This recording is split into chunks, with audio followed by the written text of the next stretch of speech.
Joel Shufro. We have a picture of Joel here with his mustache. I guess you shaved that off when Obama got elected or something. Maybe when Cuomo got elected. And so he runs NICOSH. He's been doing it for many years. Bill Henning is, I guess, the chairman, one of the chairmen of NICOSH. Joel? Joel's going to give us a perspective on the federal government. What are their responsibilities, and what are we looking at with the Republicans taking over the House, and will there be a withdrawal of the commitment on occupational safety and, more importantly, on the funding for OSHA? Thank you.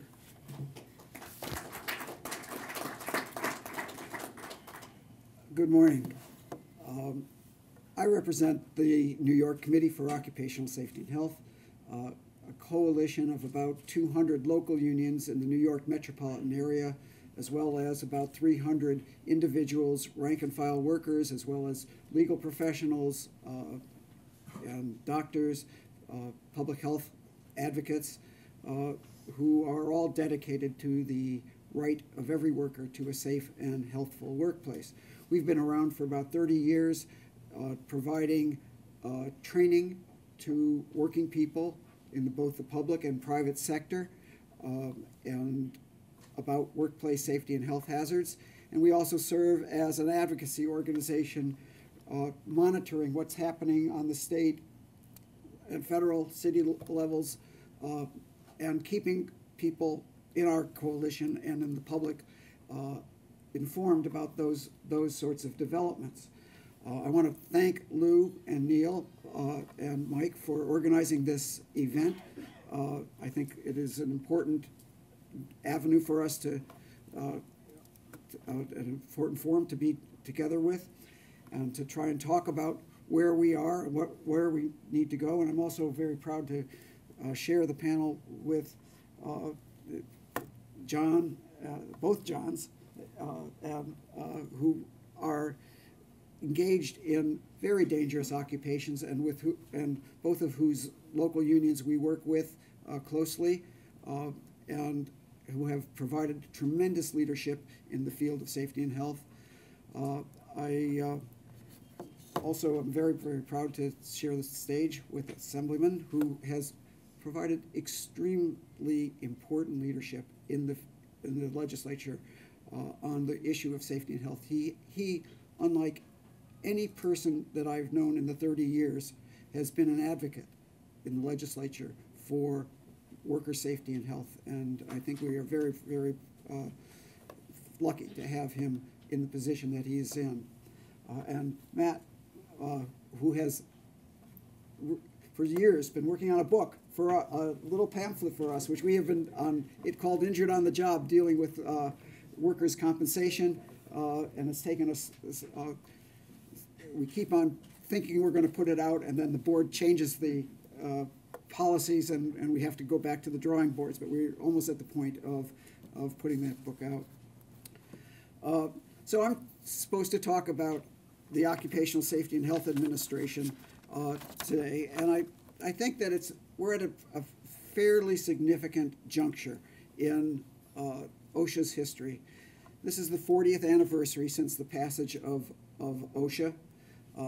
It's also, as you all know, the 100th anniversary of the Triangle Shirtwaist Fire, and it's the 10th anniversary of the collapse of the attack on the World Trade Center, which we are still dealing with in terms of the safety and health, environmental and occupational health consequences of that event. And it provides us a chance to step back and look at the agency and think about, well, what have we done right? What have we done wrong? What needs to be done? You know, after the Triangle Shirtwaist Fire, Francis Perkins, who became New York State's labor commissioner and then went on to be the labor commissioner under Roosevelt, who was actually at the scene of the Triangle Shirtwaist Fire when it occurred, reflected and said, you know, the New Deal actually began on the day of the Triangle Shirtwaist Fire. And she was referring to two things. One is the large number of laws and regulations that came as a result of the outcry against the conditions to which workers were subjected in the shops in Lower Manhattan, And two, it was a sort of a different conception of government, that government could intervene on behalf of workers to create a floor upon which all employers would have to compete and compete fairly. As one of the other advisors to Roosevelt said, in a former life, I was a historian, so I've read a lot of the works of the New Deal. One of Roosevelt's advisors said, well, you know, under capitalism, you do not need to break the arms of workers or break the backs of workers. You can make profits without doing that. And this was a tremendous change in the way in which in terms of the conception of government, an active intervention. I think, unfortunately, we are witnessing an attack on all of the gains and that have been won in the last 100 years.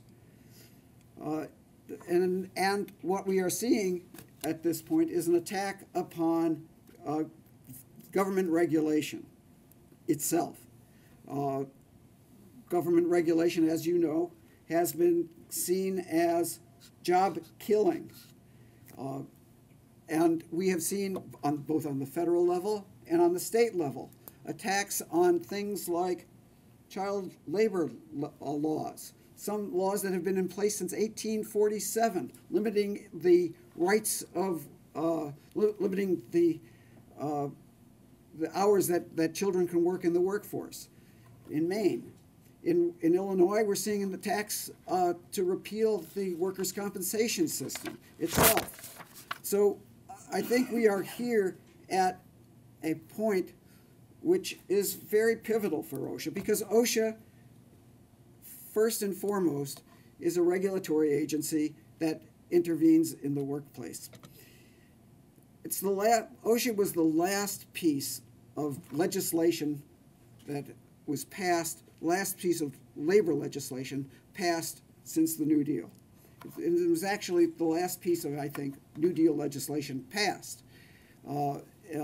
And as many of you know, I mean, the law covers workers in the private sector and requires that employers provide a place free of recognized hazards, or from recognized hazards, the law says.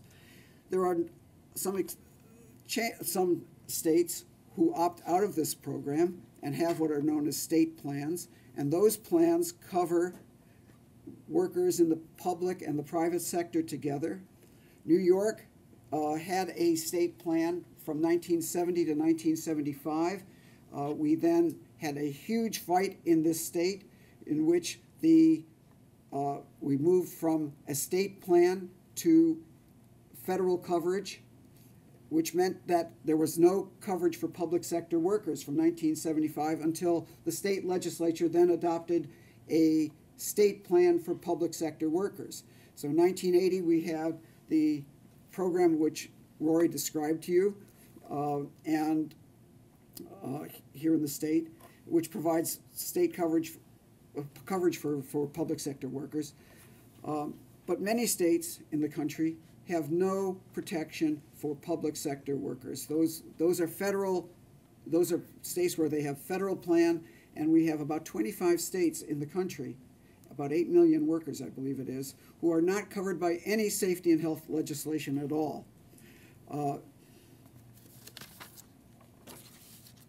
OSHA was passed on the heels of the mine safety law, which was passed in 1969 on the heels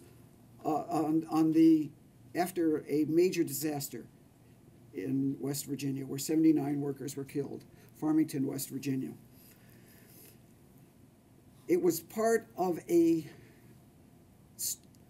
was a Republican law passed during the Nixon administration, and it was part of Nixon's strategy to reach out to the white working class and to bring them in to the Republican Party. And the battle that occurred when OSHA was passed had to do with who was going to be responsible for workplace safety and health. The labor movement was fighting to give workers the right to refuse dangerous work. Simple concept. Workers should be able to refuse dangerous work, as they're able to do in many countries throughout the world, such as Sweden. The Republicans, of course, did not want that to give workers that power, and demanded instead that employers be responsible for workplace safety and health. And in fact, that's what occurred. That is, that Congress lodged the power of, for maintaining safe and healthy workplaces with management. And so workers in our country do not have the right to refuse dangerous work under our law. The law, however, when it was passed, passed with bipartisan support and was called by Richard Nixon one of the most important pieces of legislation ever passed by the Congress of the United States. And it fundamentally changed the ideology of how we looked at workplace safety and health, who was responsible and how we dealt with it. Prior to the passage of the law, the dominant ideology was one called voluntary compliance. That is, employers would voluntarily comply with the law, with bringing safe and healthy workplaces. And they argued, and the argument was, that by having a safe and healthy workplace, you would have a competitive advantage, and that the forces of the market would bring everybody up, because if safety pays, which is what the argument said, then you could produce more effectively and efficiently, and that the laws of the market would create a upward motion. Oh my God. So, but that didn't work. The laws of the market actually worked the other way. That, in fact, what we saw was that the employers would always find a reason for finding holes in the safety net, and we had a race to the bottom as opposed to a race to the top. Now, since I have, Moot tells me 2 minutes, let me just say what we have witnessed in the last couple years is the following. We have an administration which is very much committed to workplace safety and health. We have probably the best leadership of any administration that we have had since 1970 in terms of implementing the OSHA law. And they come in after years of neglect in terms of running this agency. We had administrators who were fundamentally not committed to the enforcement of this law. Appointment of David Michaels and Jordan Barab and Deborah Berkowitz was an important signal to the workers of this country that the lackadaisical non-enforcement of the Bush administration days were over, and we had, as Hilda Solis said, a new sheriff in town. That said, and we have had tremendous improvement in the last 2 years. That said, we are dealing with a law that is 40 years old, out of date, and increasingly irrelevant to workers on the shop floor. It was designed for an economy which was a manufacturing economy, not a service economy, and we have had virtually no regulations passed to deal with the types of hazards that workers face today. One just minor, two examples. Oh, there are about 100,000 chemicals that are used in workplaces throughout the country. OSHA regulates 500. 500, and they regulate them one at a time. Nobody's exposed to one chemical at a time. They're exposed in a soup of chemicals. Second thing, just to keep in mind, OSHA began in 1970 with about 1,000 inspectors in the field. And there were about 3.6 million workplaces. There are less inspectors today than there were in 1970, yet the number of workers has doubled and the number of workplaces has doubled. So in other words, workers are about half as safe as they were 20 years ago in terms of the number of inspectors. We like to think of the United States as being number one as an industrialized country. We're actually, according to the ILO, about 39th in terms of safety in the country, in the world. The ILO recommends that we have one inspector for every 10,000 workers. We have one inspector for every 60,000 workers. We have enough inspectors so that they can go into a workplace once every 139 years. So essentially what we have is a problem here, because if this law is based upon the ability to have a floor in which all workers, all employers compete equally, and you have an agency that can't enforce the law because they are not funded appropriately and don't have enough resources, then you have a situation where some employers, are going to take the low road. And that will result in a continued race to the bottom. And I think that's what we face today. The problem is even more complicated because we have a Congress that is, as I started out to say, totally opposed to any new regulation. We have not had a new health regulation since since the Bush administration, 2006, when the court ordered the Bush administration to put out a standard for hexavalent chromium. We have 2,000 new chemicals being introduced a year into this country. And so you have gridlock in Washington, and no matter how good and how aggressive this agency is going to be, we are not going to be able to protect workers. Let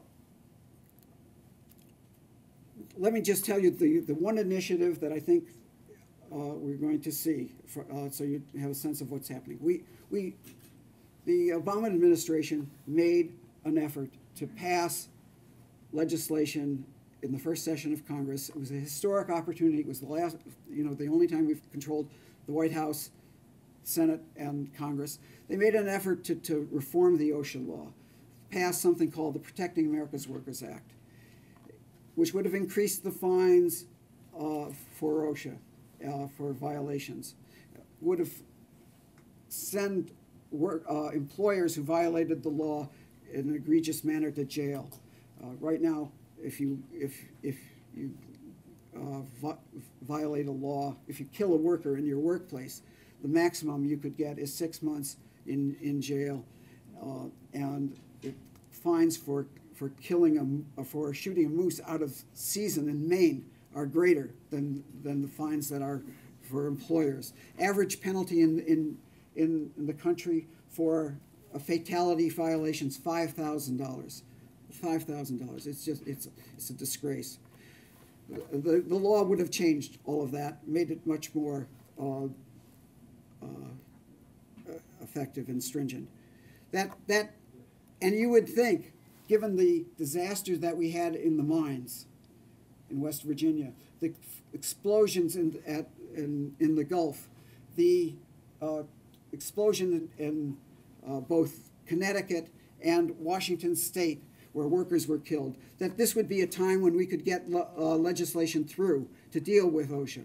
But no, this was the Republicans and Blue Dog Democrats killed that piece of legislation, and there was no forward movement either on OSHA or on the mining side. So we are stuck with and given the change in the composition of Congress, we are not going to see any sort of legislative change of the OSHA law. What we will see is OSHA try to move forward to put forth what they call a standard injury illness prevention program standard. This will be a big deal. One more minute. You got it. I'm just looking at the view out here. There's New Jersey, if anybody cares. Sorry. Okay, one more minute. The injury illness prevention standard. This standard would require all employers to develop a safety program and involve workers in the process. It would require that they evaluate the hazards in their workplace and develop a strategy for removing them. It would fundamentally bring us into the 20th century. Whether we will be able to get this enacted and promulgated in the face of business opposition is still an open question. It will be a huge fight, but it will be a very important step forward if it in fact emerges in the form which it is being proposed. Sorry, and thank you. No,